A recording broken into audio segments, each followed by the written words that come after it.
shepherd is nothing without his sheepdogs, and I'm really lucky. I've got two good sheepdogs, Floss and Tan. Two special dogs, really good. And my work's only possible because of them. They enable me to gather the fells, or even the in-byland, the fields. You can't gather fields like we have without them. It would take dozens and dozens of people and you'd still lose, but with one or two good dogs, you can do shepherding work. And the way that we farm is what some people call dog and stick farming, very traditional, old-fashioned way of farming. The rest of the world has sort of changed around us, and because the fells are so,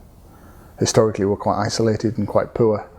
and because there are no other options if you want to farm here than to farm sheep with a dog and a stick, a really old-fashioned kind of farming survived, and I wanted to write a book and tell everybody about it and why I love it and why it's beautiful and special and historically significant, and to try and share that with other people so that other people can see it better than they have done before. We're a family farm, so there's my father and my mother and my wife Helen and my children,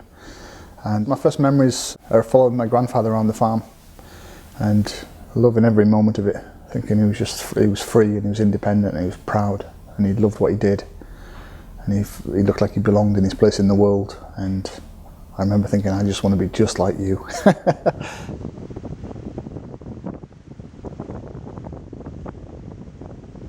My sheep that I take back to the fells have been looked after by many, many different shepherds over hundreds, maybe even thousands of years, but they're an unbroken chain back into a period 1,000 years, 2,000 years, maybe 3 or 4 or 5,000 years ago. And to do something that old, that timeless, is amazing. And my hope very much is that in however big or small a way, that I can help people to see that and understand it, because I think many people don't know that's happening around them or that it's still survived.